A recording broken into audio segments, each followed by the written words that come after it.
You don't have a title. You don't have a badge. You don't carry a weapon on most days.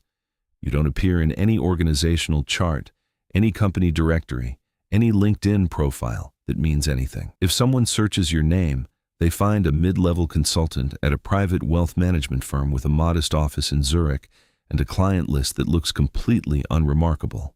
That's the point. It's 6:14 a.m. on a Tuesday when your phone buzzes, not the phone on your nightstand, the other one, the one with no contacts saved, no call history, no voicemail set up, just a number, just a message, 2 words, Zurich, today. You're already dressed by 6:31. You've been doing this for 4 years, long enough to know that when Marcus sends 2 words, you don't ask questions, you don't call back, you book the first available flight, you put your other life on hold, the dinners, the meetings, the carefully constructed normalcy, and you move. Speed is the first thing Marcus ever taught you, not efficiency, speed. Efficiency is for people who have time to waste, he told you once, somewhere over the Atlantic in a cabin that seated 12 and was occupied by 3. Speed is for people who understand consequences. You understood consequences before you ever met Marcus. That's why he found you. The story of how you became the billionaire's fixer is not a dramatic one. There was no recruitment ceremony, no offer letter, no moment where someone slid a folder across a table and said, "Welcome to the organization." It was gradual. It was almost invisible, the way the most permanent things always are. You were 31, working restructuring at a mid-tier advisory firm in London, and you were very good at finding solutions that technically didn't exist. A client needed a subsidiary dissolved without triggering regulatory review. You found a way. Another client needed a reputational crisis quietly redirected before it reached the press. You handled it. Word travels in certain circles faster than people realize, and the circles that matter most are the smallest ones. Marcus Held is 63 years old. His net worth, depending on which assets are being counted and how conservatively, sits somewhere between $40 and $70 billion. He has homes on 4 continents. He has investments in industries most people couldn't name. He has relationships with heads of state, central bank governors, and at least 2 individuals whose names you've never been allowed to write down. He is not famous. That is entirely intentional. The people who are truly powerful, you've learned, almost never are. He called you himself the first time. No intermediary. That told you everything about how he operated. He was direct. He was precise. He said he had a situation that required someone who could think laterally and keep their mouth closed, and that someone had spoken highly of your discretion. He named a daily rate that made your breath catch, though you didn't let it show in your voice. You asked one question: what kind of situations? He said, the kind that don't officially happen. You said yes. Of course you said yes. But you told yourself it was temporary. You told yourself it was just consulting work. You told yourself a lot of things in those first few months. The flight to Zurich is 2 hours and 15 minutes. You spend the first hour reviewing the encrypted brief that appears in your secure inbox 40 minutes after you board. This is the rhythm. The call or message first, always vague, just enough to move you. Then the brief once you're already committed to the direction. Marcus doesn't like giving people too much time to think before they start moving.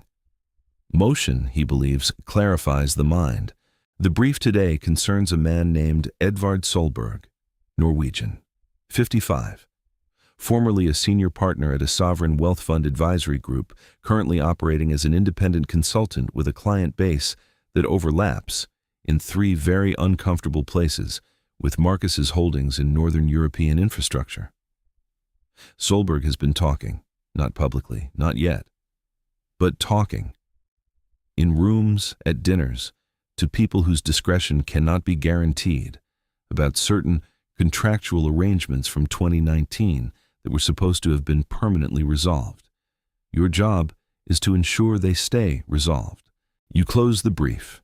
You look out the window at the white above the clouds, and you feel the familiar settling sensation, the way your mind reorganizes itself around a problem. Other people might feel anxiety in these moments. You feel clarity. That's one of the things that makes you good at this. and one of the things that, on certain quiet nights, worries you about yourself. Marcus meets you at a private members club near the Bahnhofstrasse. He's already seated when you arrive, coffee untouched, reading something on a tablet he turns face down before you sit. He looks exactly as he always does, unhurried, well-rested, dressed in a charcoal suit that costs more than most people's monthly rent and fits like it was made that morning. "Solberg," you say, because there's no point in preamble with Marcus. "Solberg," he confirms. He's been in contact with a journalist, a freelancer based in Hamburg who has done work for 3 European financial publications. Nothing has been filed. Nothing has been commissioned, as far as I can determine. But the contact happened. How recent? 10 days ago. Lunch. 2 hours. And you want me to... I want it to stop, Marcus says, simply, flatly, the way he says everything. However it needs to stop. You've learned to parse that phrase carefully. However it needs to stop is not, in Marcus's language, a license for anything. Marcus is not reckless. He is not a man who makes permanent messes when temporary solutions exist. What he means is, use your judgment, exhaust every option. Find the one that works cleanly and leaves no surface for anything to attach to. He trusts your judgment because your judgment has never cost him more than the problem would have. You ask for the journalist's name. You ask for the documentation trail on the 2019 arrangements. You ask for Solberg's current calendar, which is assistant, Marcus's asset inside Solberg's own operation, a fact that still occasionally startles you, has been quietly maintaining for 6 weeks. Marcus provides everything within the hour. You get to work. This is what people don't understand about fixing. They imagine it as violence, as threats delivered in parking garages, as men with earpieces and blank expressions. Some of it, in other operations in other circles, is exactly that. You've been adjacent to that world enough times to know it exists. But Marcus doesn't operate that way, and you were chosen precisely because you don't either. What you do is closer to surgery. You find the pressure point. You apply exactly enough force in exactly the right place. You create conditions in which the problem resolves itself. Edvard Solberg, you determine within 48 hours, has 3 vulnerabilities. The first is financial, a private investment he made in 2021 through a vehicle registered in Luxembourg that is technically compliant but would not survive the scrutiny that public exposure would inevitably bring. The second is personal, a relationship he has maintained discreetly with a woman in Oslo who is not his wife, and who is, relevantly, the daughter of a man who sits on the board of one of his primary clients. The third is professional, a reference he provided in 2020 for a colleague who was subsequently investigated and quietly cleared for insider trading. The clearance was real, but the association exists, and associations in the right hands become leverage. You don't threaten Solberg directly. You never do. Instead, you arrange a meeting through a mutual professional contact, framed as a potential collaboration discussion. You meet him for dinner at a restaurant, he suggested, which means he feels comfortable, which means he's already off balance in the way that comfortable people always are when something unexpected happens. He's charming, intelligent, genuinely interesting to talk to. You find yourself almost liking him, the way you sometimes like the people whose problems you're hired to dissolve. It doesn't change anything. You stopped letting it change anything a long time ago. Over the second course, you let slip, casually, as if it's merely professional small talk, that you've recently been engaged in some due diligence work touching on several Luxembourg-registered investment vehicles from the early 2020s. You mention, still casually, that the regulatory environment around such structures has tightened considerably. You mention the name of the Luxembourg vehicle, not accusatorially, almost sympathetically, as if you were simply flagging something he might want to be aware of. You watch his eyes. There it is. The dinner ends warmly. He thanks you for the conversation. He says you should stay in touch. You shake hands in the way of people who understand each other perfectly and will never say so out loud.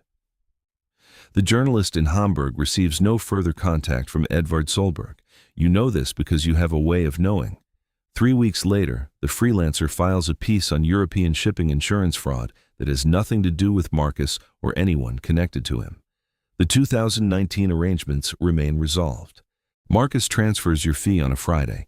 You see the number and you feel the same thing you always feel, a brief, clean satisfaction, and then almost immediately, the awareness of what you've just done settling back into your chest like a stone finding the bottom of still water. You're very good at not dwelling. That's another skill, maybe the most important one. 6 months pass, then a year. The problems Marcus sends you grow in complexity the way problems always do when you've demonstrated you can handle the previous level. A real estate acquisition in Dubai that requires a government official's signature that the official is reluctant to provide until he isn't. A family dispute over a trust structure that threatens to become public litigation until it doesn't. A board member at one of Marcus's European holding companies who is quietly coordinating with a hostile investor until he resigns without explanation and relocates to Portugal. You handle all of it. You become, over time, not just effective, but indispensable. And indispensability, you've learned, is the most dangerous condition a person can find themselves in when working for someone like Marcus held.